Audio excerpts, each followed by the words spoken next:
relationship with China. As I said earlier, that we will do what shall we say, multi-alignment or multi-balancing, but certainly not with one country or with two countries, but with everybody. But China has not mentioned at all in the speeches that were given at the Motera Stadium, be it Prime Minister Modi or President Trump, but sort of a veiled reference was there when President Trump referred to how India has made tremendous progress by dint of the strength of its democracy, the spirit of tolerance that is there, unlike some other countries. Meera Shankar, he made a mention of that. It seemed like a veiled reference to China. How closely do you think the world, and particularly countries like China, would be watching what's happening today and tomorrow here in India with President Trump's visit, and what might really get them to take notice of things that are taking place here? I'm sure that China follows quite keenly the US-India relationship and their strategy for the Indo-Pacific. In fact, at some stage China had complained that the Quad, Australia, India, Japan and the US was a mechanism for basically containing China. And the four countries had in fact pulled back for a time from the Quad, but which has now been resurrected. And that's gone all to the ministers level. All the four countries are looking to imbue it with some degree of substance, as we go forward. For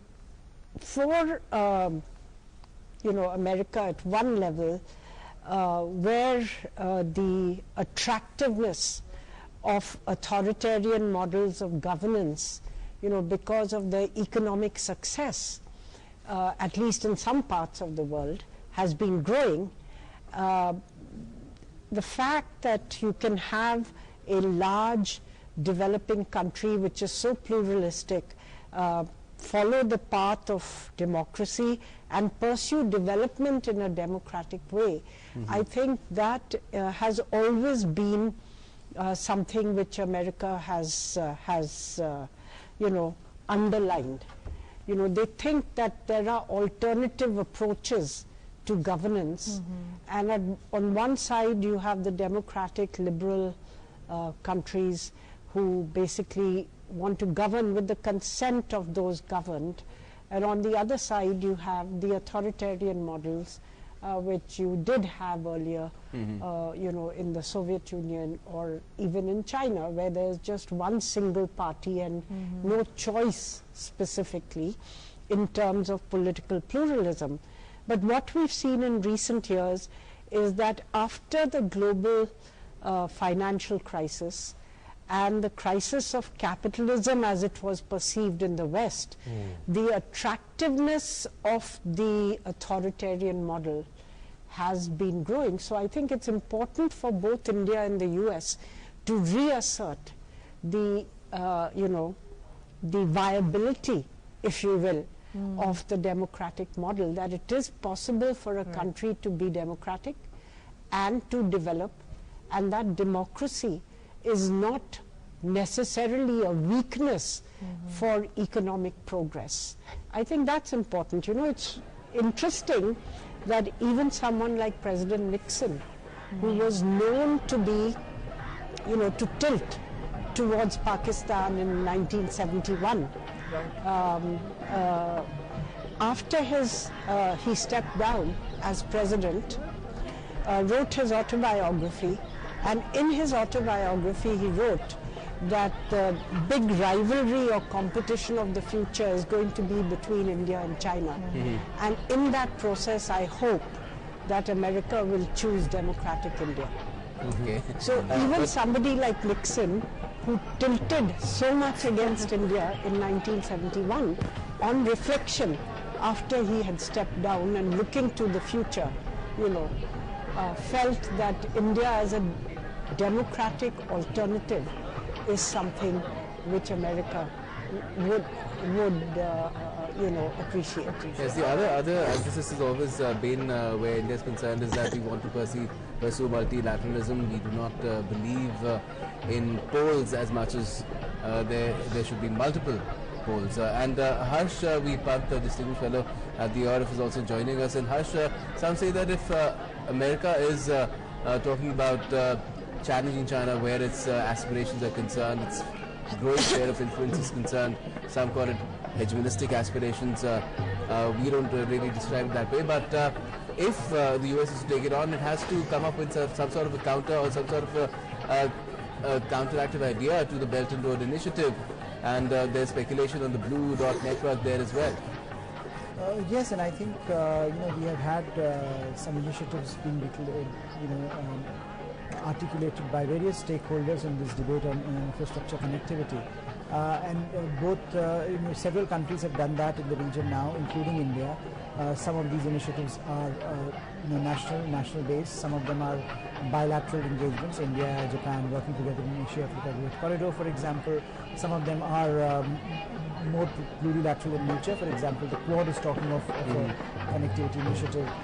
Then there are certain initiatives which are more in the realm of still in the realm of ideas. Okay. And as you point out, India and America are now going to talk of has been talking of this connectivity initiative, which perhaps allows us to both, as Ambassador Shankar was articulating earlier, both approach it from a normative perspective as well as from a more operational perspective. We have to give countries that are deficient in infrastructure a normative alternative as well as an operational alternative. And I think there is some element of congruence emerging there amongst various stakeholders, and hopefully India and the US will take this initiative forward and will articulate something which is, I think, the need of the hour, because BRI has just become very, very unilateral initiative and the only game in town. So we need multiple games out there, which perhaps the smaller states in the region and beyond can articulate their own preferences for varying alternatives. Yes, for our viewers who are joining us late, these are the visuals we're getting for you from Agra. The city of love has been all decked up, and we see this motorcade of President Trump on its way to Taj Mahal. And the second leg, this is the second leg of the visit of President Trump to India. Earlier we saw him address a huge crowd at Motera Stadium in Ahmedabad, and here we have President Trump in Agra along with the First Lady, his daughter and his son-in-law to visit Taj Mahal. Now, as the motorcade has rolled into the Taj Mahal complex, yes. So pretty soon you'll get those pictures as well that will be quite memorable for the first family, so to speak. And that's what it's all about, the two flags together being upheld by the future generations as well, because yes. A lot of the focus of both the leaderships has been on the future generations.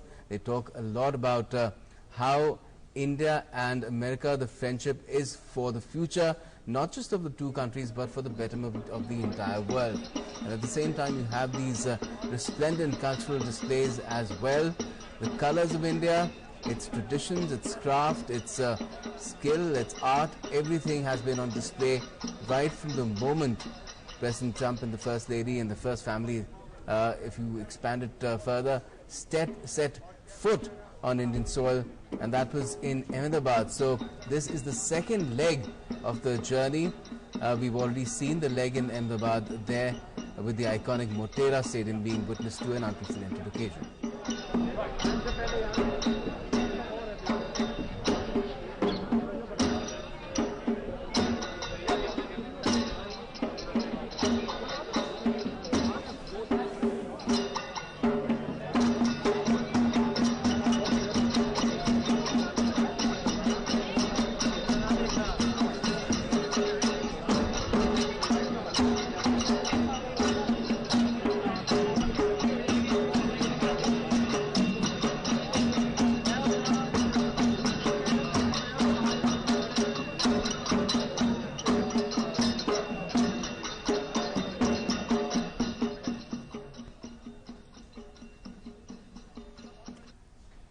If I could again ask you, Harsh, in terms of how things are proceeding for the moment, this is going to be the second leg of the journey. You saw the first one at Motera as well.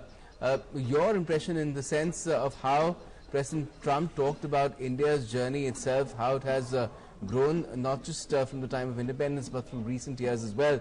That, I think, was of particular note which is why he said India is so important in the scheme of things for the US as well. I think it was impressive to see President Trump articulate a very expansive understanding of India's role in the world, as well as India's rise not only as an economy but also as a democracy with all its diversity, with all its problems. He's still trying to make a case that democracy remains a free India, as he put it, remains a very important pillar in the larger context of what is happening in the world. And I think you know, what was also impressive was how many references he ticked off when he was speaking, clearly making an effort to connect to an audience with the people here, which, you know, where some of that is not something that you usually see with Mr. Trump. You have seen his other speeches, which are quite technical, which are quite straightforward, you know, official. But here he was actually making an effort to connect with the larger Indian audience that was present in the stadium, and also I think is speaking to the larger Indians, you know, outside the stadium, and making a case that America and Mr. Trump remain very, very important friends of India. So clearly, I think there is an understanding there about India's role there. And I think that perhaps that articulation is important, because that gives you a sense of where Mr. Trump is coming from and how he views the role of India and how he views Indo-US relationship, both personally and at a more impersonal level, at a national level, at a bilateral level, which I think you got that from the speech. So clearly, whatever happens tomorrow, he has set the tone for the visit by being very warm and by being very outward in his approach towards India and in Indians. And I think making a case that Indo-US relationship is driven not simply from top down but also from bottom up, where people-to-people ties, soft power, both remain very, very important constituents in the shaping of this relationship. All right, let's take this thought forward, Mr. Pinaki, when the President time and again talked of how true friend is what he sees in India and how the two countries have come together. We've talked of how he's tried to make a connect during his address at Motera Stadium, and time and again Prime Minister has also talked of how important US is for India. When these two leaders sit for business tomorrow, when these two leaders, the camaraderie, the bonhomie, how does that, you know, come across to the other countries? What do other countries look at when these two US and India sit for talks tomorrow? Well, firstly, this public event that we have witnessed today, and the kind of speech President Trump made, and the fact that the two leaders get along so well, and there's a huge amount of bonhomie, I think sends a signal across the world in many ways. That one signal is that India and the USA under these two leaders are trying to get closer to each other. Even closer, I would say, even closer. So that is one signal that goes out, and that signal will be, I think, most deeply absorbed by two of our neighbors, China and Pakistan. But that doesn't mean that this automatically translates into, you know, deliverables, as we say. That it does not mean that when they sit down and talk tomorrow, it does not mean that Trump will give concessions or Prime Minister Modi will give away concessions that goes against their natural sort of natural propensity to protect their individual national interest. So I think these are signals that yes, we want to do business, yes, we are friends, and yes, we have a lot of things in common, and we will work together to sort of bring to fruition many of the, you know, deals that are on the table. This is the kind of messaging that is happening from this kind of an event. All right, Harsh, if I may bring you in now, you've talked of how you know, the visit could be perceived by China. The President also made a veiled mention of China during his address. So we know how US is wary of an expansionist, of an aggressive China in the Indo-Pacific. So can this be said that we, like India, could present, say, a trump card to Donald Trump against China in the region? But I think, you know, India, the fact that India as a democracy exists, and not only exists, but also is now very, very important economic, political and diplomatic actor on the global stage, is in itself a very important message to China and to Chinese model, as you were earlier talking about, and that you can have democracy and high rates of growth and economic power at the same time. So clearly something that China has been articulating for long, that their model is the best model available, and that you look at democracies, then they do not work, and if you look at a democracy like India, there are so many problems there. I think India stands as a strong rebuke to that sentiment, and there is a sense perhaps that America and India potentially together can work and create a stable balance of power in a region where China's rise has created so much turbulence, and China's challenge to the global order becomes that much more acute.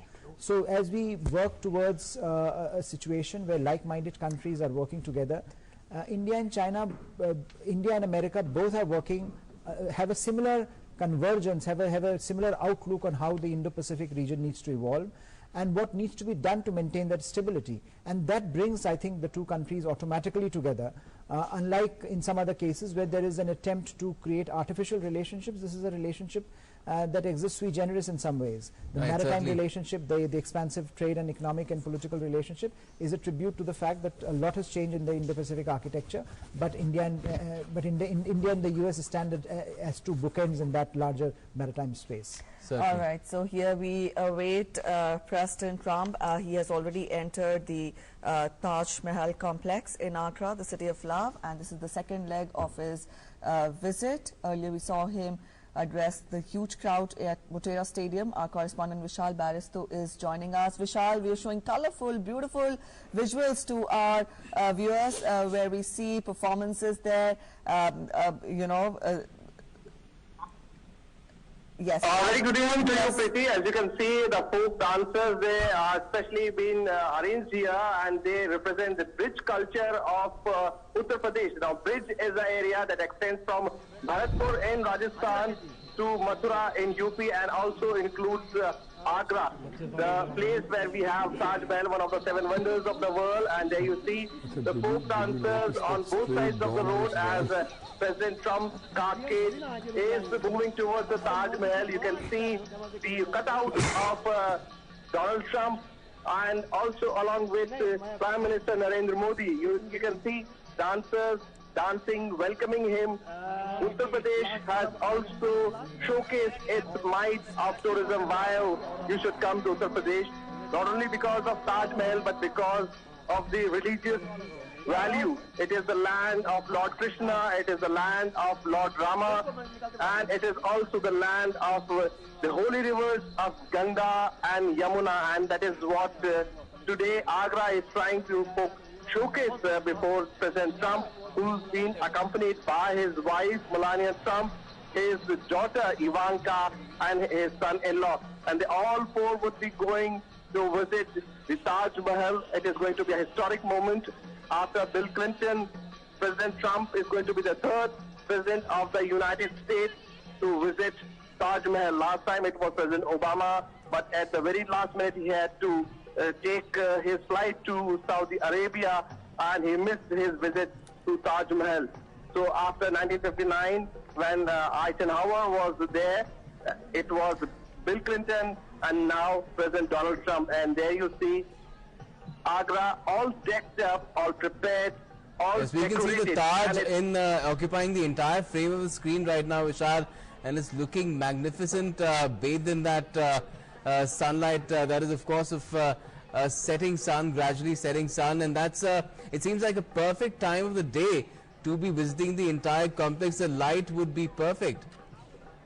Well, absolutely, Gautam, and very good evening to you. Yes, there you see the beautiful, beautiful Taj Mahal, the epitome of love, and Taj Mahal is celebrating its 368th anniversary, and this is the first time that this has been facelifted with the mud cap. Multani Mitti has been used to beautify Taj Mahal, to cleanse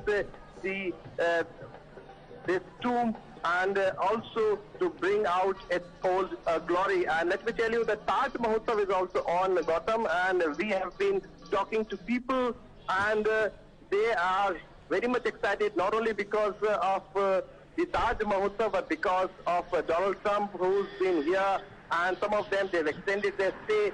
So it's definitely a very good opportunity for the people, for the tourists, and especially for Agra, because Agra has had a new life, I would say, because whole Agra came to life.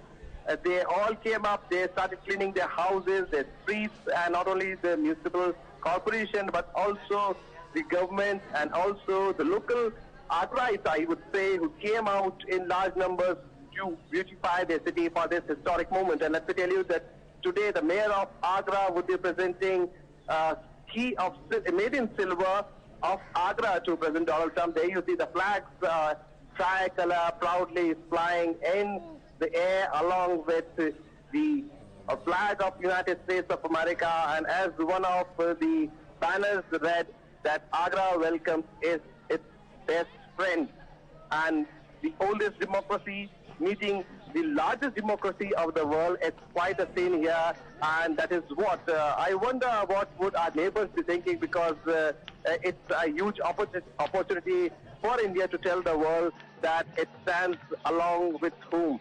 The might of the world has come out to, has reached to Prime Minister Modi, and they have shaken hands. It was a very warm welcome. Today we saw in Agra how they embraced each other. And today here in Agra, it was Chief Minister Yogi Adityanath. There you can see Taj Mahal, and shortly the carcage of President Donald Trump would be reaching there, and with the battery car, they would be taken to the tomb. So it's going to be a beautiful sight. And let me tell you that 5 makeup artists who are part of the photos, the President of the United States team, they are already also allowed, would be accompanying the President to give the final touches as far as the hairstyling is and the dress is concerned, because that momentous picture, that historic picture that they would be having there at the backdrop of the Taj Mahal is going to be there with them forever. So it's going to be a very, very special moment for the Trump and also for his daughter and his son-in-law. Yes, yes, indeed, Vishal. We can see the Taj in its full glory. Not only Taj, but I must say the entire city of love has been, is looking indeed very pretty, very beautiful. The way we saw the billboards welcoming the president there and his family in Agra. Let us know more about what sort of excitement, reactions did you get from the people there.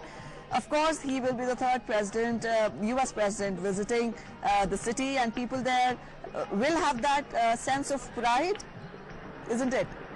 Well, absolutely. And there you see President Donald Trump is about to reach the Taj Mahal. He's there at the entrance of Taj Mahal. We could see picture of the Trump couple hand in hand with his Melania, wife Melania, looking very beautiful in the white dress. President Donald Trump in the black suit and a yellow tie. And as they walk slowly towards the tomb, let me tell you that the whole city was very much excited, because I've been here for the last 2 days. And people, they have been interestingly taking selfies at the cutouts of President Donald Trump and Prime Minister Narendra Modi. And that was very interesting, as you see that India welcomes President Donald Trump, and it was a very strange thing to find people coming out along with their families, mother, father, child, taking selfies, taking photos along with the cutout. So it was a huge opportunity for this city of love, which has been painted in the colors of friendship. The flags of America, United States of America, along with the tricolor, they both fly together, and the streets have been painted in the colors of friendship along with the flags. And there you see President Donald Trump as he walks inside the entrance gate, and is taking a walk, and as shortly he would be going there to see the Taj Mahal. He's already inside the tomb at the entrance, as you can see there, President Donald Trump in black suit and his wife giving the photographers the opportunity they've been waiting for, and he's been very kind to the photographers as he poses for them, because Donald Trump is known for his style across the world, and that is why he is taking every possible step to utilize this opportunity, because Taj Mahal is one of the wonders of the world. And yes, indeed, one of the 7 wonders of the world. Vishal, at present, our correspondent Abhishek Martin is also joining us from there. Abhishek, here we see President Trump and the First Lady at Taj Mahal, and indeed, Vishal told us about the excitement of the people there and also how the city has been decked up. We saw him. We saw a huge crowd welcome him at the Motera Stadium, and then we have President Trump now at the City of Love, the Taj Mahal, which is synonymous with love. So when we talk of the visit of President Trump, the jam-packed 36-hour visit, I'm sure this first day is, you know, this is the best this day could offer to President Trump in India.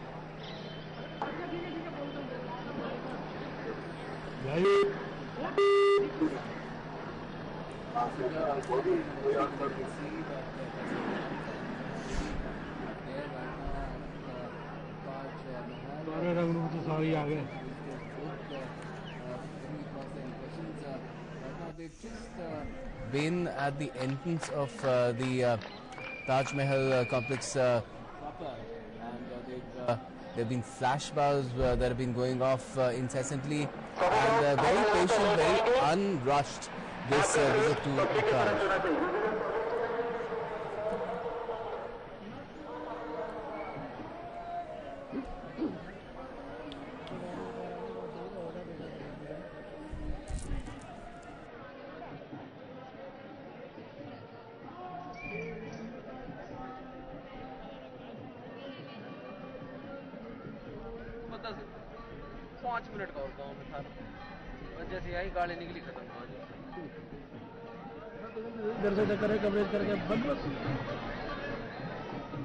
अभी चल रही है तुम्हारी coverage है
There you are seeing U.S. President Donald Trump and First Lady of the United States of America, Melania Trump, at the Taj Mahal complex, and they just signed the visitors' book. This is the Trump's tryst with the City of Love, with the Monument of Love, with the 17th century monument built over a period of nearly 20 years by Mughal Emperor Shah Jahan in memory of his wife after her death in 1631. It's been refurbished to welcome U.S. President Donald Trump and the First Lady. Agra got a makeover, and we also saw how the workers, masons, they worked 24/7 nearly to refurbish this monument of love. The famed 17th century mausoleum, the World Heritage Site of Agra, is now welcoming U.S. President Donald Trump and First Lady Melania Trump This is going to be a spectacle for keeps. This is going to go down in history, as US President Donald Trump is only the third US president after Dwight Eisenhower came in 1959, and then Bill Clinton came along with Chelsea Clinton in 2000 to Agra, and both of them had different experiences. We'll talk about that as well. But right now, our correspondent Abhishek Mahajan is joining us on the phone line. Abhishek, what a moment this is, a sight to behold, isn't it? Trump, along with his family, is having a wonderful time here, and many photo sessions have been planned, and one has already been done in front of Mehrab. We call it, where the entire beauty, the entire Taj Mahal can be witnessed. And they are working together, Melania Trump and Donald Trump, with the delegations to the park, and they'll have another photo session at the China bench, and they can't afford to miss that. So the wait has actually ended, and everyone was waiting for Donald Trump with bated breath, and he has finally arrived. The first at the city, the Agra, will only be for 2 hours, but it will definitely have a strong and vital impact, a very positive effect. If I may say that, on the tourism too. We know Donald Trump has been very active on social media. He has been very vocal also. He enthralled the crowd, and US media has also been here in numbers covering the visit. So cultural programs also happened at the airport, and now the turn of the city. Folk dances have been planned. The Braj culture has been highlighted, and the city, Munmun, let me tell you, the city looks so beautiful. We have been sending the visuals continuously, and the walls have been painted so nicely, portraying the Indian culture, thematic graffitis, if I may say that. And I was talking to the school children actually who made it happen. They made the pictures of Lord Ganesha, Lord Hanumana, to depict the Indian culture. It's absolutely amazing, and I'm sure they'll have a memorable trip to the Agra city here. Absolutely, Abhishek. We've seen in the past how the then US President in 1959, Dwight Eisenhower, came here. He was moved around in an open golf cart, or an open car of sorts. And then we saw how Bill Clinton was there. He even said that this is perhaps a ghost city because of the security restrictions. Perhaps there was no one on the streets then. But this is going to be an altogether different experience. And the Indian government organizers also have made it a point to welcome dignitaries in a particular manner, and Taj Mahal tends to figure very prominently in the itinerary of the foreign dignitaries who visit India, isn't it? Absolutely, you're bang on, Munmun, and everything was micro-planned, and we were here waiting. We were restricted. Media also are not allowed to go outside a particular point, and we are standing at a place 1 kilometer away from the Taj Mahal, and there is no one here. All this is generally a very crowded place, but there is no one here, and it was a threefold security basically. The innermost security was of US security agencies and US Secret Services, I should say, and then the UP police, and then the paramilitary force, and the roads have Munmun have also been widened, and ornate flower pots placed on the dividers to give the different look, a different makeover of sorts. A rusty old bridge of the colonial era was being spray painted. Metallic silver grey on Friday evening we saw. Yes, and the bridge was also, and the pavement encroachments, they were also removed, and electric poles installed with bright color LED lights too. So we can say, like I said, Munmun, it will definitely have a positive impact on the tourism. A lot of people will come here. They have been coming. A lot of people we can see in the near future they'll come here. And I was actually speaking to one of the tourists, and he had in fact extended his stay just to have a glimpse of Donald Trump, which is amazing. He had come from Denmark, and there was another tourist from Israel. He actually had played a song especially made for Donald Trump. So it's amazing, I mean, not only here, and people were very excited to just have a glimpse of Donald Trump, and I'm sure we are, as we can see in the pictures, Donald Trump along with his wife Melania Trump, Ivanka Trump, and Trump's son-in-law Jared Kushner, they're having a wonderful time here. And like you mentioned, Munmun, in 1959, Eisenhower, the US president, had come here. After that, Bill Clinton had come in the year 2000. Barack Obama had to come, but he couldn't come because of some reasons. and now it's US President. So it's amazing scenes we are witnessing here, and he is having a wonderful time here. Absolutely, Abhishek. On and off, we are showing our viewers visuals of the front side of the Taj Mahal, where the Trumps will be going next. Do we expect them to sit on the bench like we've seen in the past several foreign dignitaries do for a famous photo opportunity that will be referred for all times to come? Absolutely, Munmun. 4-5 spots have been planned actually, and they will definitely go to the iconic bench that we call it, the Dinah bench. And it's amazing, you know, and the guide who has been telling them the history of the iconic Taj Mahal, the monument of love, he has also, let me tell you, he has also been chosen. A lot of interviews, a lot of candidates for their interviews were conducted, and he has been the chosen one. So, like I was mentioning, that everything has been micro-planned. The security was beefed up in the morning itself. Last minute preparations were going on, and no one is here. I mean, like I mentioned, it is very crowded generally here. Taj Mahotsav, like Vishal mentioned, it has also been going on, and it's not taking place today. And Abhishek, that famous moment is already here. This is going to be captured for posterity. The two sides, the two leaders, in fact, standing in front of the Taj Mahal, and perhaps they'll be seated on the bench soon. And you said the Dinah bench is how it is popularly known as. So this is a moment for the shutterbugs, isn't it? Absolutely, Munmun. Taj Mahal is actually so special because of its enormous beauty, we all know, and the UNESCO World Heritage Site is also one of the 7 wonders of the world because of its immense beauty. And the symbol of love was made by Emperor Shah Jahan in the loving memory of his wife and the most loved queen, Begum Mumtaz Mahal. And India's most famous architectural wonder, basically in a land where magnificent temples and edifices about to remind visitors about the rich civilization of a country that is slowly but surely lifting itself into an industrialized society. And like you mentioned, very soon I think we'll have a photo session of Donald Trump and Melania Trump on that iconic Dinah bench. And we are also told that his daughter Ivanka Trump, along with her husband Jared Kushner, they'll also have a photo session on the same iconic bench. And then they will go inside. They'll spend around half an hour there. The guide will tell them about the graves of Mumtaz and Shah Jahan.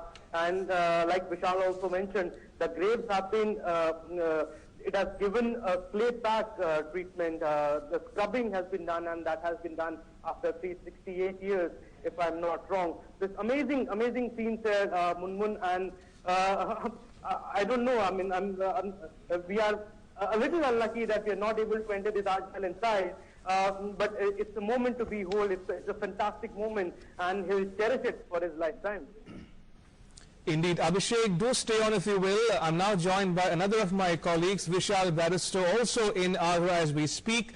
These are live visuals coming to you from Taj Mahal, where we've just seen President Trump and First Lady Melania pose for the photographers outside the Monument of Love in the city of Agra. Vishal, if I can come to you now, walk us through the moment that we saw just a couple of minutes ago of President Trump and First Lady Melania pose in front of the Taj Mahal, and this is high on symbolism, isn't it? Well, definitely it's high on symbolism. It's a city of love, and as one of the posters read, that we welcome the best friend of India in the city of love. Now that explains everything. There you see on your screen the beautiful picture of the Taj Mahal, which is celebrating its 368th anniversary, and it has been specially facelifted with the Multani Mitti, the mud cap treatment that has been given to the Taj Mahal, that has given a special glitter to the marbles of Taj Mahal. And there you see President Trump going for that photo op, and he is waving his hands. There you see Ivanka Trump along with her husband. So it's quite a family get-together. And there you see Melania along with President Donald Trump. Love is in the air, friendship is in the air, and that is what India has been trying to showcase. And as far as UP is concerned, a very proud moment for the Chief Minister Yogi Adityanath, because they are also trying to showcase their tourism white dress. Now they are slowly moving towards the tomb and hand in hand. What a moment. It's a historic moment and definitely a very romantic. As Melania Trump posing for photographs in front of what is called the Diana bench, and the other couple is there as well, the Trump family. They're at the Taj Mahal, which is a World Heritage Site. It is India's pride, and it is one of the biggest tourist attractions in the world. It is one of the 7 wonders of the world. A lot of effort has gone into refurbishing the Taj Mahal for this visit. The city, in fact, has got a makeover, like a correspondent Abhishek Mahajan was telling us. There were flower pots on dividers of roads. These roads have been widened. Besides that, a lot of work has been done by masons, etc., to refurbish this entire monument. The fountains have, in a way, come alive after the refurbishing work. All of this being done for a special moment when Donald Trump and wife and First Lady of the United States of America, Melania Trump, were to land here. And now you are seeing these 2 couples strolling in the lawns of the Taj Mahal complex. It is, of course, a sight to behold. Very often we see foreign dignitaries coming here to spend some time together. We've seen in the past photographs of Princess Diana here. We've seen Bill Clinton and Chelsea Clinton here as well.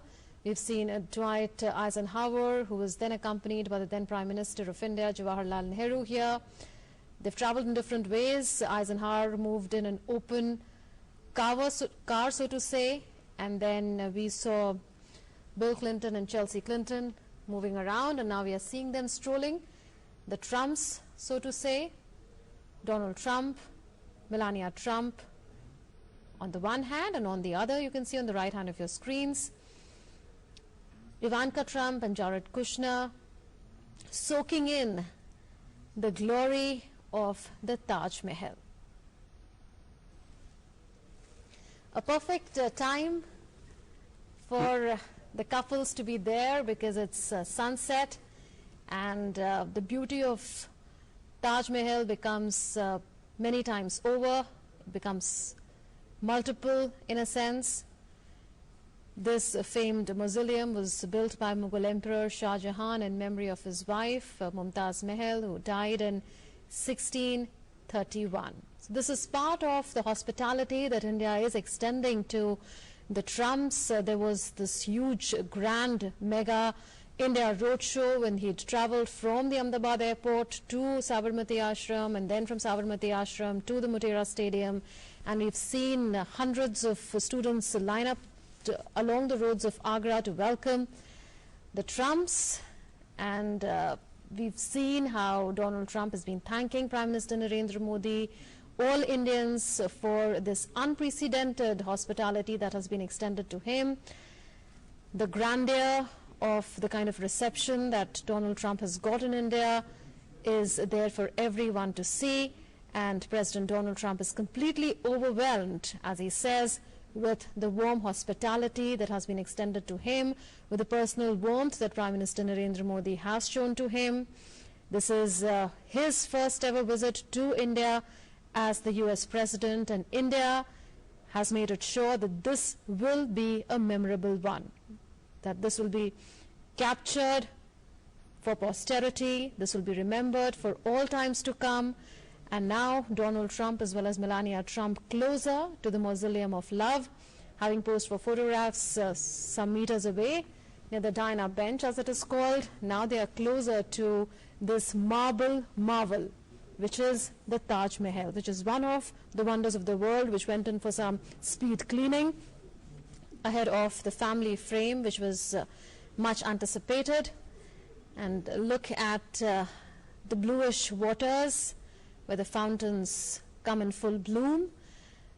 In fact, photographers and journalists have all lined up there to capture this moment, and they are going to remember this moment in their journalistic lives as well, because this is one of the high points. And there you are seeing another couple, Ivanka Trump as well as Jared Kushner, posing, a photo opportunity, a moment for the shutterbugs to capture for life, standing ahead of the marble marvel ahead of the light bluish water at the Taj Mahal. The Taj Mahal figures high in the itinerary of visiting dignitaries for obvious reasons, because of its beauty, which is unparalleled in a manner, and that moment is only building up with time. The couple may well enter the World Monument as well. There were reports earlier that the replicas of the graves of Shah Jahan as well as Mumtaz Mahal have been given a facial of sorts, which has happened for the first time in nearly 300 to 400 years. And the entire monument has been spruced up. The entire city has been spruced up for this moment that is going to go down in history, that is going to be remembered for all times to come. Indeed, what we are witnessing now as we speak is a historic moment in India-US ties and also in the lives of the Trumps, President Trump, First Lady Melania, and President Trump's daughter Ivanka, whom we see on our screens right now, along with her husband and advisor to the President of the United States, Jared Kushner. It's a family outing for the Trumps, the President and the First Lady, along with Ivanka and Jared Kushner. Remember, today is day one of President Trump's visit to India. In fact, Munmun, this day has been high on symbolism from the word get-go. We saw Prime Minister Modi himself greeting and receiving President Trump at the Ahmedabad airport this morning and giving the President a warm hug. And then we saw the first engagement for the Trumps at the Sabarmati Ashram, again high on symbolism, which was a place where Mahatma Gandhi, the father of the nation, spent many years in the 1918 and 1920s. And then we saw President Trump and Prime Minister Modi jointly address the Namaste Trump event at the Motera Stadium, which again is high on symbolism for the fact that Motera Stadium is the world's largest cricket stadium that can house more than 125,000 people at a given point of time. So clearly the stadium was packed to capacity for the much anticipated event of the day, the Namaste Trump event by President Trump and Prime Minister Modi. And now we are seeing the Trumps at the Taj Mahal in Agra, the second city on their day one of the visit. From Ahmedabad, they traveled to Agra this afternoon, and here we are at the Taj Mahal, the wonder of the world, in Agra, for the Trumps to soak in the moment, so to speak, of President Trump and the First Lady, along with Ivanka Trump and her husband Jared Kushner. So it's been a historic, a unique visit by any stretch of imagination, and Prime Minister Modi himself has said that this is a historic visit, a momentous occasion in India-US bilateral ties. Tomorrow, viewers, will be the business end of the visit, where President Trump will be accorded a ceremonial reception at the Rashtrapati Bhavan in New Delhi, followed by delegation-level talks between the two principals, Prime Minister Modi and President Trump, on the margins of which some agreements are likely to be signed, including in the area of defense, and other issues as well will figure in the discussions, including but not limited to the Indo-Pacific, trade, security, defense, and people-to-people ties. So clearly a jam-packed agenda tomorrow as well for the Trumps in New Delhi. And as we watch these visuals on our screens live from Taj Mahal, where the Trumps are spending time as we speak, I want to bring in our guests in the studio, Ambassador Bhaskar Balakrishnan and Professor Harsh Pant of the Observer Research Foundation, to walk us through their take on the big takeaways from day one of the Trump visit. If I can start with you, Ambassador Balakrishnan, the takeaways from President Trump's speech at the Motera Stadium, and what are your impressions of day one of the visit so far? Well, I think it's been a great start to this visit. The speech at the stadium was quite impactful, and the crowd was up to the Trump expectations. But let's not forget that behind what's happening right now, the officials from both sides are meeting to hammer out the agreements which will be put before the principals tomorrow. So these people will probably work through the night in order to get everything ready for tomorrow.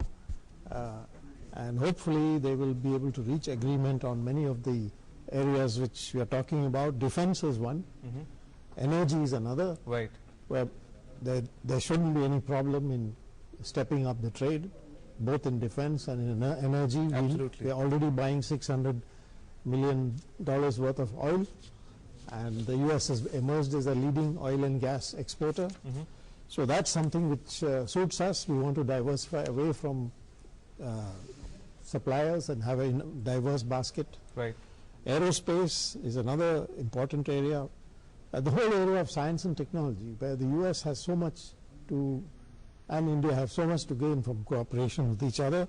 Higher education, where we have about Indian students spending about $6 billion in the US. It's an export of educational services, which should be included in service trade figures, but it's not. It has a huge potential. We are trying to upgrade our universities to make them world class. I think US is absolutely a right partner to help us with that. And then above all, the diaspora in the United States, the Indian diaspora, which has contributed so much to the US and also to US-India relations, and which is now playing an important role in the political scene in the US, as well as India, I might say. So there's a huge potential list of areas where US and India can work together, and I expect some of these will be hammered out and inked tomorrow. Let's look forward to that. Yeah. Professor Pant, if I can just quickly ask you to weigh in on the big takeaways for you from day one of the visit. Prime Minister Modi said that this is no longer just another relationship. He says it is a far greater and closer relationship, that between India and the US. So your thoughts on day one, how day one has shaped up so far? I think it's been so far so good. We have had a speech by President Trump, which where he was clearly making an effort to connect with an Indian audience. He ticked off all the right references. There was a sense that he really is invested in the relationship. He really wants to take the relationship forward. And I think there is a lot of forward-looking sort of a theme in the comments that he made. That despite some troubles here and there, the larger trajectory of the relationship remains very positive. And I think both sides are insistent that they want to take it a notch higher, which is clearly important, given that some of the headlines that we have had in the last few months have been relatively negative, despite the fact that the underpinnings of the relationship have remained very, very robust. So I think that what we have seen today is the fact that Indo-US relationship remains a very unique relationship, because it is being driven both top down and bottom up. You have this sense that leaders are invested in it, you have a sense that people are invested in it. So clearly when Mr. Modi went to Houston, the Howdy Modi rally had an impact, and today when Mr. Trump comes to Ahmedabad, he looks at this vast crowd, which may or may not know much about strategy, but I think what they know, that America is an important country. America is a country that can be trusted now, as Mr. Trump was pointing out again and again, a very important friend they have in Mr. Trump himself and in America.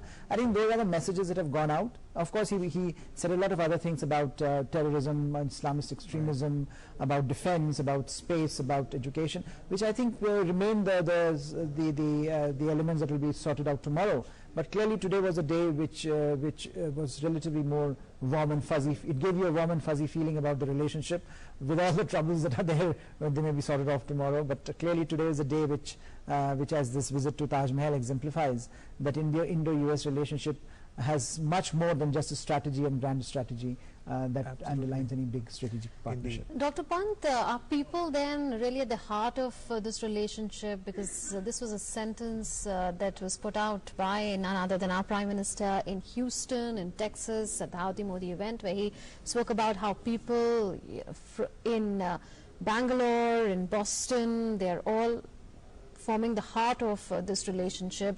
And how do you see the contribution that Indian Americans have made to the US economy? We saw US President speaking a lot on that, recognizing their contribution and role in building the economy of the United States. Are people really at the heart of this relationship and the contribution of Indian Americans to the US? I think yes, in more ways than one. I think people-to-people ties have animated this relationship. From the Indian side, you have the Indian middle class that almost have one member or more members either in the US or aspiring to be in the US. Education has played such an important role in making this aspirational India possible. And I think the connect that you have with America is at a very basic level, where two societies which are relatively similar, very diverse, very cacophonous, very very argumentative, politically very rambunctious. So I think a lot of that is reflected in the way we relate to each other. And I think a lot of what he was trying to say today about diversity, about India's ability to become an important player globally, despite the challenges of being a democracy, which I think again was an important footnote here, was a reference to China, where he was trying to articulate that free India being an important player in that sense. I think those are important markers, and their people-to-people ties have been very, very important. And of course, as you point out, Indian Americans have been a very, very important player, growing up in power, in political power. For a long time, Indian Americans were reluctant to use their power politically. Now they are more ambitious. Now they are more open about it. And ever since the Indo-US nuclear deal, when it became possible for them to influence the process of what was happening in the US Congress, I think there is a realization that Indian Americans can play a very important role, not only in the American economy, but also in bringing the two countries together. And I think that is a sense that perhaps pervaded or that pushed Mr. Modi to do that Howdy Modi rally, where he could showcase how important Indian Americans are, not only to people back home, but also to Mr. Trump, who was there and who was impressed by what was happening in front of his eyes. So I think clearly there is a realization there that these countries, India's soft power remains a very important benchmark insofar as taking the ties forward is concerned. And clearly the role of Indian diaspora, Indian Americans in American politics is growing, and their role in the way American economy has shaped up over the last 2 decades. After all, Silicon Valley would not have been possible without the contribution of Indian Americans. If I may just pitch in there, we just saw Ivanka Trump, the other advisors and the other cabinet secretaries also posing for photographs there. So it's a moment to behold in every sense for porters, for floaters, for the two advisors who are also family members, and of course for other cabinet secretaries as well. Please continue. Yeah, so I mean, the role of Indian Americans is becoming more prominent, and I think it will continue to be more prominent, and that is one of the reasons why perhaps Mr. Trump is here, because a lot of the Indian Americans are not traditionally Republican voters. So if he can expand his voting base by incorporating some of that, some of the Indian Americans into his into his political map, then I think it helps him. So clearly, I think Indian Americans have become politically potent, and that's a leverage that, to a certain extent, both countries have used vis-a-vis each other. Ambassador Balakrishnan, if I can dwell a bit on the point Professor Pant mentioned about the uniqueness of the India-US ties lies in the fact that it is not only a top-down approach in diplomacy, but also a groundful of support at the at the people-to-people level, which augurs well for the bilateral ties. So in that context, how do you look at or read or view the relationship between the two leaders in question, President Trump and Prime Minister Modi? How does that augur? I mean, does that augur well for the bilateral ties, and where does the relationship go from here under these two leaders, President Trump and Prime Minister Modi? No, over the decades, the relationship between India and the US, both being democracies, is bound to have a large people-to-people contact. Right.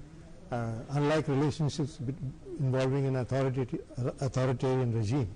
So it has survived changes of government on both sides. There is broad-based support for closer Indo-US relations across the political spectrum in both countries. There are nuances, of course. The present government has been particularly active in reaching out to the diaspora through events which is really unprecedented before. Right. And this has really had an echo among the diaspora. And I think that was visible in Houston when President Trump saw the kind of crowd and the kind of response Prime Minister Modi got. And by now, most American politicians, even at lower levels, have realized that there are Indian voters and there are Indian contributors to campaigns who could be useful. And I think the Trump visit here shows that, when it's shown back in the U.S., this is one of the main things which is reported in the U.S. media, that Trump is being welcomed very popularly by the Indian community, by the Indian population. And so now Trump has just emerged from the shadow of the impeachment, and he is in a confident mode. He's looking, and I think most political pundits give him a better than even chance of winning the next election. Yes. So if that happens, he will be around till 2024. Prime Minister Modi is equally has a solid parliamentary majority till 2024. So both leaders meeting at this time, I think it's a great driver of the relationship. Oh, absolutely. And we've just come to know that US President Donald Trump's message in the visitor's book at the Taj Mahal was that Taj Mahal inspires awe, a timeless testament to the rich and diverse beauty of Indian culture. Thank you, India. These are words written by US President Donald Trump in the visitor's book at the Taj Mahal. Taj Mahal inspires awe, a timeless testament to the rich and diverse beauty of Indian culture. Thank you, India.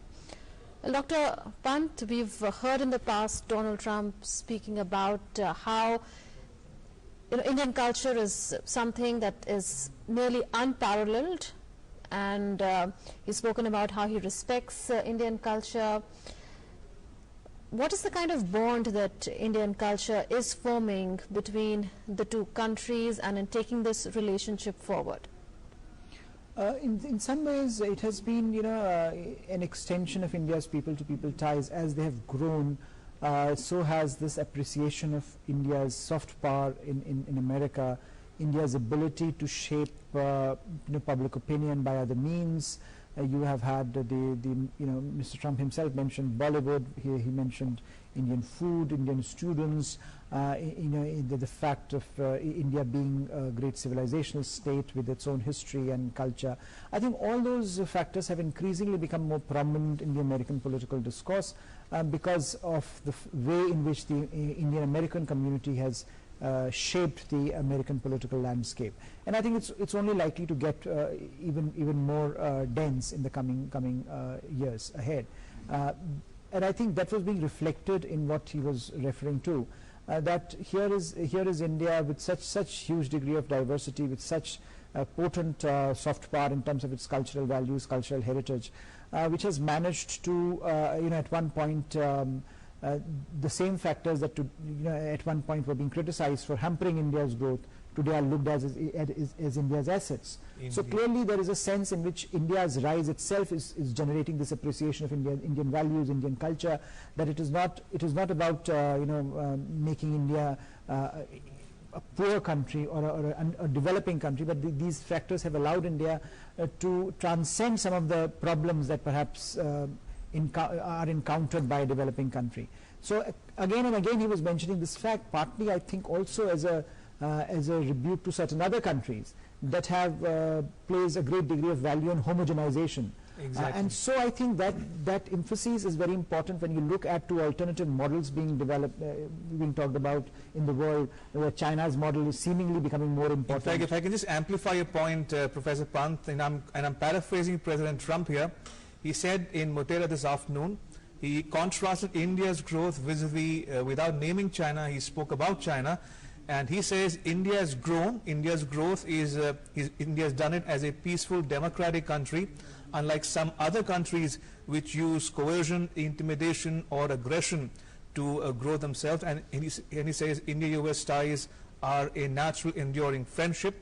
And he marveled at India's diversity, saying that India remains strong as one Indian nation, and it is an inspiration to the world. So clearly, India's soft power coming into sharp focus in President Trump's remarks there as well.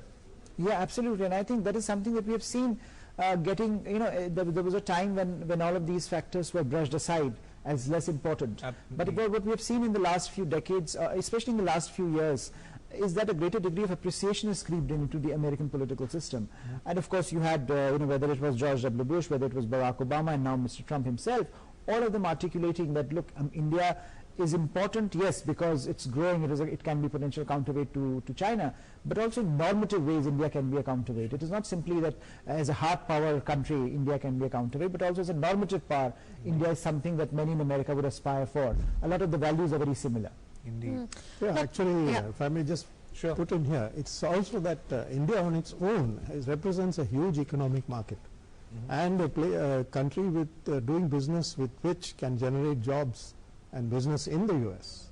So apart from, of course, the thing with China and the alternative model and things like IPR, respect for IPR, and non-coercive attribute, India by itself represents a huge business and market opportunity for the US. Right. And since we are also in a way in the thick to begin with of the US presidential polls process, what's the kind of impact that the Indian-American bloc, voting bloc, has on the US presidential elections? Because many of them are in states that traditionally have voted for Democrats, except maybe Michigan and Wisconsin, which are battleground states where we see, you know, the votes being, in a sense, up for grabs. So would you say that President Trump would have Michigan and Wisconsin particularly in the back of his mind while in India? I think a bit, and I would say that, you know, look, he's trying very hard to expand his voter base. And one of the things about Mr. Trump has been that while his core base has remained very, very loyal to him, he has been unable to expand his base. So whatever polls we are looking at today, we see a diversification of support amongst various Democratic contenders, whereas a consolidation of his vote base around Mr. Trump. But where he has been what he has been unable to do in the last 4 years is to reach out to other constituencies that have not voted either Republican or for Mr. Trump. And there he sees an opportunity, perhaps an Indian American community, which has traditionally voted Democrats in the for the Democratic Party in the last few elections, where he perhaps may give them a chance to rethink their assumptions about the role that Republicans and Mr. Trump can play in this relationship. So what has happened since Howdy Modi is a certain reorientation. That, you know, Houston, Mr. Modi could come there, project the sense of his power over the Indian diaspora, and also induce a sense of awe in Mr. Trump, perhaps, that look, he has this control, then perhaps if I go back to India and if I showcase my love for India, then perhaps I will also get some of that rubbed off on me. And maybe he's, you know, that perhaps is one of the big reasons why he's traveling to India, because look, we all know he's a very transactionalist, he has a very transactionalist approach to politics. It is also very likely that we are not going to have a trade deal. So in a sense, to show off or to showcase his visit, there are limits to what he can demonstrate. So clearly, in terms of the politics and in terms of the political nature of this visit, that it's an important consideration, and one should not fault him for that. And I think it's an important thing that Mr. Modi himself exemplified when he went to Houston, his hold over the Indian Americans, and perhaps that is something that brings him here at a very difficult time, because electorally this is a very tight calendar for him. Right. But he decided to come here during the thick of elections, and he's investing 2 days here, and he'll go back and perhaps show that he has been able to demonstrate American commitment to India's rise, in American commitment to a strong friendship, and that perhaps will endear him to a certain constituency that has not voted for Republicans. Absolutely. Yeah, I might add that here, that I see that in the light of recent events, which I wouldn't like to comment too much on, I see the distinct possibility of a shift of the Indian American vote away from the Democratic Party to the Republicans, particularly in the lower income groups and the ones who are not in the more liberal states like New York or California, but elsewhere. And this is coming across even in conversations with Indian Americans. But on this point, on the point that Professor Pant was making, Ambassador, would you say that this 36-hour standalone visit to India by President Trump is an endorsement, a validation that India has actually come into its own on the world stage? India is a power of consequential power in the region and beyond, and therefore countries around the world must sit up and take notice of India's resurgence and India's growth and India's contribution to have a new world order, so to speak. Yeah, I think it is, and this has been acknowledged by many other countries, like the French, for example. India is an economic, you cannot ignore India as far as the economic clout is concerned, its influence on climate change, on global issues. So all countries, including our neighbors, the Chinese, know that. And for Trump, this is a continuation of what the Americans have been seeking for quite a long time, a closer partnership for India for their own reasons, business, economic, strategic. But the remarkable feature of this visit is, I think this is seen by the Trump and his supporters as a way of delivering the Indian-American vote. And let's see if the opinion polls bear that out. Yeah. Now, Dr. Harsh Pant, what we know for sure is that $3 billion worth of defense deals are going to be signed tomorrow, because that's the announcement that Donald Trump made from the Motera Stadium. What does growing defense relationship, if you see the graph right from Bill Clinton to, in fact, from George Bush to Barack Obama and now to Donald Trump, what does that indicate? Because we are seeing a lot happening on the defense front.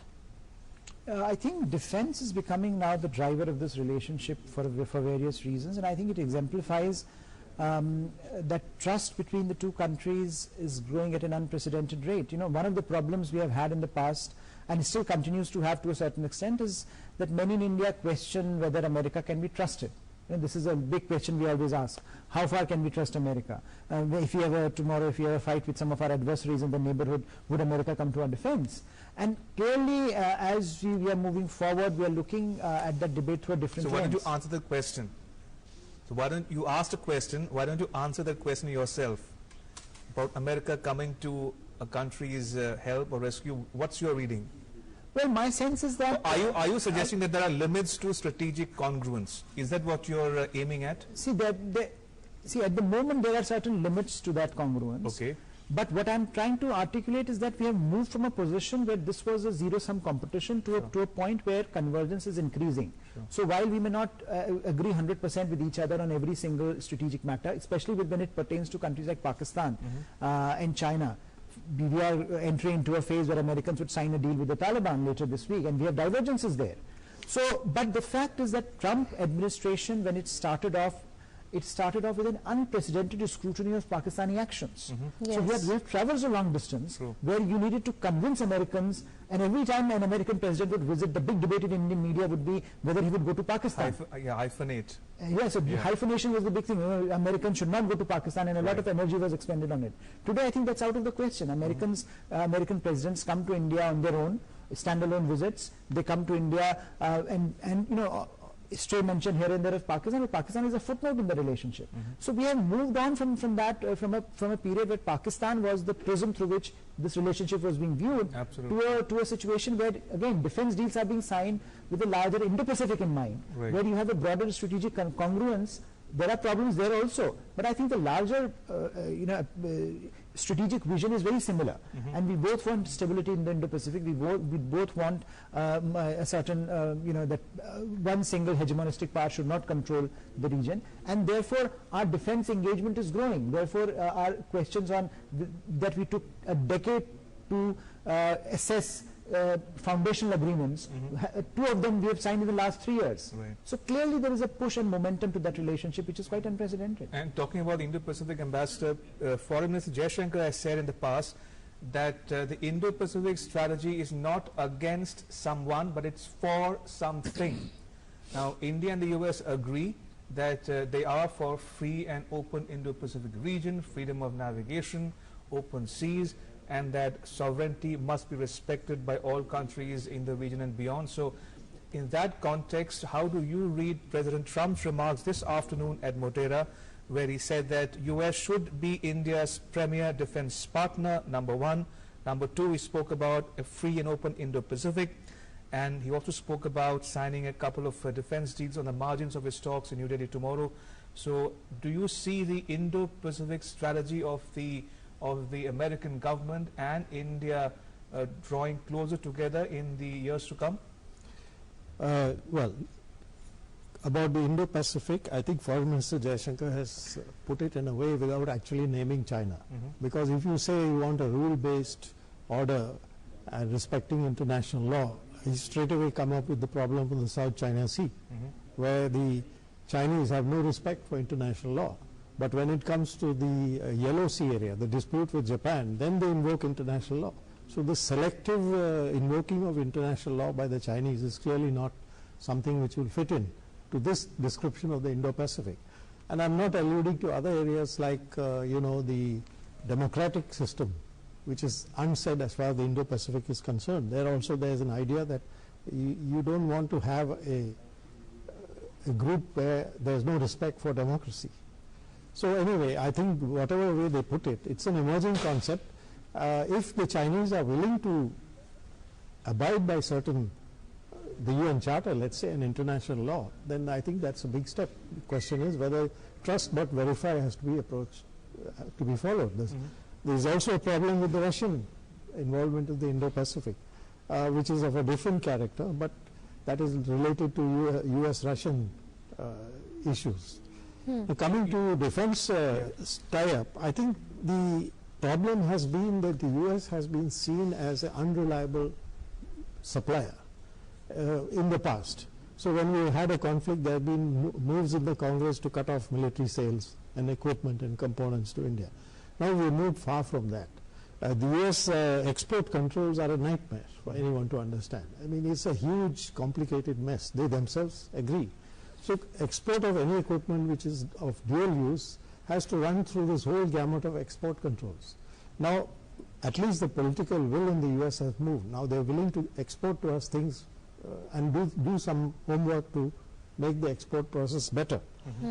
So we have moved, we now can see the US as a reliable military supplier, technology supplier. Otherwise we had the Russians, now we have the French, who are considered very reliable as far as we are concerned. So conditionalities which emanate from the US Congress and interfere with the defense relationship, they could be very fatal. It's for both countries to work together to make sure that that doesn't happen. I mean, the relationship is just beginning to blossom. We have Defense Expo recently. There's a huge potential for manufacturing of components, subsystems, ancillaries, and even complete systems between the two sides. And private players are already taking advantage of that. So we need to see that nothing happens in Congress which casts a negative shadow on this. Absolutely. I just wanted to ask just one question to the both of our guests, Ambassador Balakrishnan and Professor Pant. How would this Trump visit to India be viewed in some capitals around the world? If I can name those capitals, for instance, Beijing, in Moscow, in some countries in our neighborhood. Professor Pant, if I can come to you first, what would, how closely would they be watching for nuance, for the text, subtext and context of everything to do with the Trump visit to India? Well, Chinese, Beijing has always looked at very carefully whenever American presidents visit India, and they have, we have had this situation where at one point their only assessment of India was based on how many, what the sort of Indian engagement with the Americans is concerned. So clearly they would be looking at it very carefully, especially I think, how much emphasis the two countries would be putting into the Indo-Pacific and the defense arrangements the two countries are willing to enter into. So clearly there will be serious interest in what happens there. Pakistan, of course, would be equally interested, and I think Mr. Trump has also signaled that in his speech where he mentioned Pakistan's name. So there is a sense that, as Mr. Trump looks at post-withdrawal Afghanistan and, how do you assess the situation there, and as the deal that they are signing on the 29th comes into action, Pakistan's role becomes important, and therefore perhaps his speech is an indication to Pakistanis that he continues to value their support and that Pakistan will continue to be an important player in the Afghan endgame. So I think messages are flying thick and fast, and we'll have to wait for tomorrow's joint statement to actually see what actually transpires in the official meeting. But clearly, Mr. Trump has been using various coded messages to as we were mentioning earlier, talking about China in coded words, Pakistan very clearly he mentioned. So I think both the capitals will be looking at this visit very carefully for their own interests, for their own reasons. But I think Indo-US relationship, I must underline, today stands on its own merit. It's not against, clearly not against any one country in particular. If as you were talking, it's being driven by so many other factors. Right. You know, it's a cliche to suggest that, look, the most important relationship America shares is with China. But the relationship is almost restrictively top-down. It's a very important relationship, clearly. But the kind of expanse, if you look at Indo-US relationship today, and the kind of factors that are driving it, virtually top-down, bottom-up, there is no comparison with the Chinese relationship that that the Chinese share with America. Master Balakrishnan, your thoughts on how Yeah, I this think visit you know, the US-China relationship has run into a lot of problem areas. I think the American corporate honeymoon with the Chinese system is ending, because they thought they had everything they wanted, a dream manufacturing base, until the Chinese started telling them that you give us the technology, and started putting things on them which they couldn't go to any legal system. So I think there's a huge scope for us to grow in all these areas. IPR is another area where the Chinese have come under US suspicion. Right. Chinese are also interested in our market. They want Huawei to come in here. We are still thinking of under what terms their telecom giant Huawei can operate. As far as Pakistan is concerned, I think their preoccupation is with Afghanistan. I think the message is clear. The agreement is full of contradictions with the Taliban. But I think So how much time would you Pakistan is give to being the- put under pressure to So how much time would you give to the US-Taliban peace deal before it unravels? see, 7 days from now they have to sign it, but then it takes 18 months for the withdrawal. So I think there's a trust but verify element there. True.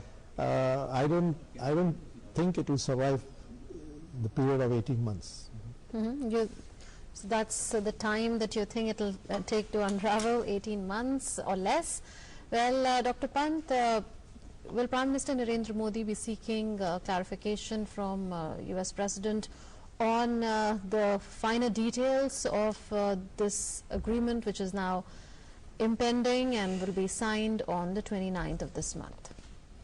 I think he would be, and I think he would also be making a case once again of the role that India has played, and how India continues to be a very, very important stakeholder in what happens, whatever happens in Afghanistan.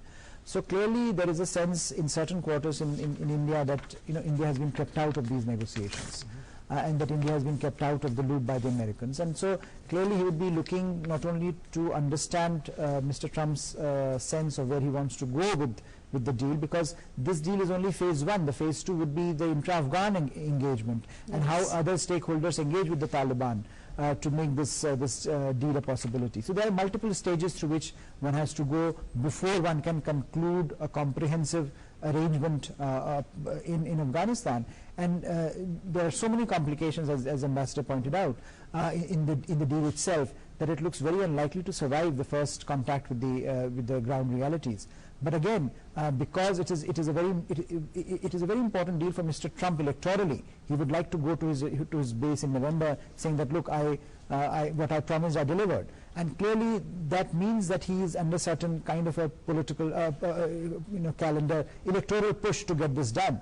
But once I think elections are over and there is an assessment, a reassessment of what has happened in Afghanistan, we may see a very different result. In fact, can I just ask a follow-up question to what you said just now? When you look at President Trump's foreign policy, so over the last 3 and odd years, he's been hunting for a legacy, at least for his first term in office. He has reached out to North Korea. He has dabbled in Syria. He has also taken a position against Iran. He is looking for a foreign policy success between now and November to showcase to his constituents back home in the US. Afghanistan could be one of those countries. But when you talk about India, do you think India is possibly the one good news for Trump's foreign policy agenda, so to speak? Absolutely, without any doubt. I mean, in which country would you get this kind of an audience? I don't think in any other country.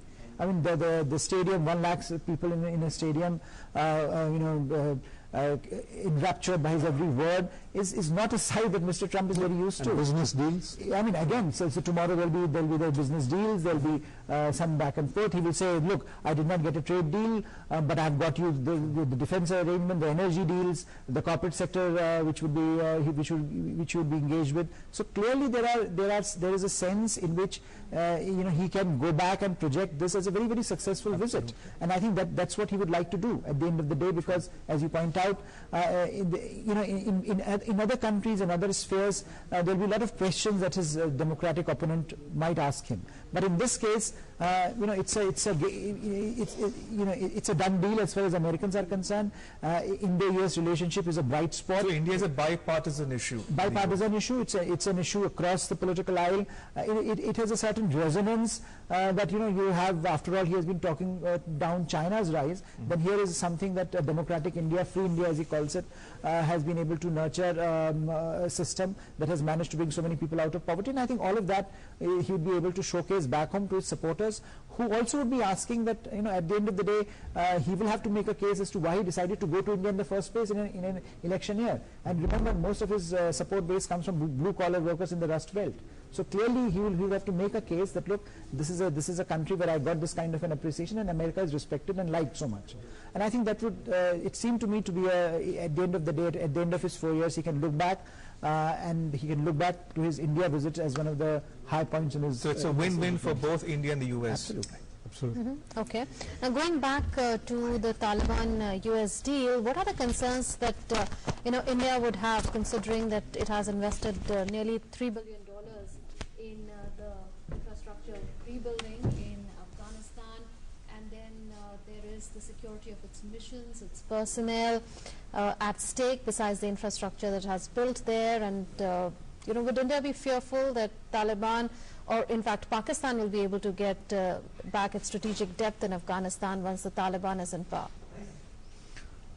I think there are a number of issues. One is, of course, as you point out, that India has invested so much in Afghanistan. It's the single largest donor to Afghanistan. So clearly there will be a sense as to how do you secure those investments, how do you secure that investment that you have made over the last 2 decades. And the fact that you can have a potential Taliban government in Afghanistan is not a good news for India. Not many people in India believe this argument that Taliban has changed, that they can engineer a sense of rapprochement among the various stakeholders. I don't think that's a sense that you get sitting here in Delhi. India is wary of the Taliban engagement, Taliban's rise once again, and of course the hold that it gives Pakistan in Afghanistan, and also the larger issue of Islamist extremism that would get a boost with a perceived Taliban victory in Afghanistan. And I think all of these issues are of great concern to India from a bilateral India-Afghan perspective, from a national perspective, and as well as from a regional security perspective. So India would be looking at this deal very, very cautiously, and therefore for India's whole effort would be to get a sense from Mr. Trump as to what this deal is all about, and what are American plans if this deal does not follow through the kind of assumptions Americans have made about this deal.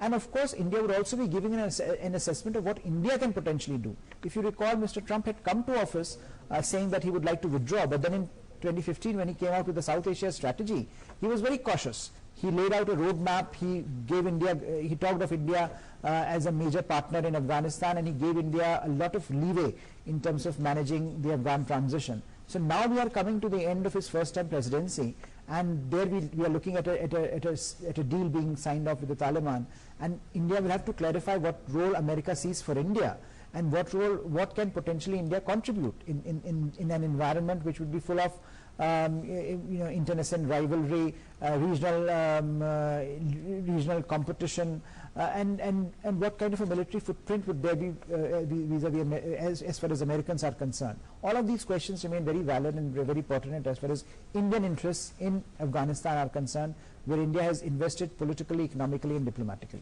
Absolutely. And earlier we was looking at visuals that were coming in from Agra of the cavalcade of US President Donald Trump leaving the Taj Mahal complex for the Agra airport. From there, they'll be taking off for Delhi. And tomorrow, the official engagements, the formal engagements will take place in Delhi, and there are quite a few, and all eyes will be on the Hyderabad House talks that will take place between Prime Minister Narendra Modi and US President Donald Trump, the press statement and the exchange of agreements, and then a joint statement that is likely to be issued in the aftermath of those talks. Well, the Indo-US nuclear deal, Professor Harsh Pant, has been a very, very high point in this relationship. because it ended India's nuclear isolation. We got the NSG waiver because the United States used its political heft in our favor, and we finally managed to get that, despite there being countries like China that were resisting for quite some time. But finally, when the then President George Bush spoke to the then Chinese President, we saw the change that was there in China's approach. Having said that, we haven't seen a single megawatt of nuclear energy being produced because of any US company. And do we now expect that to change?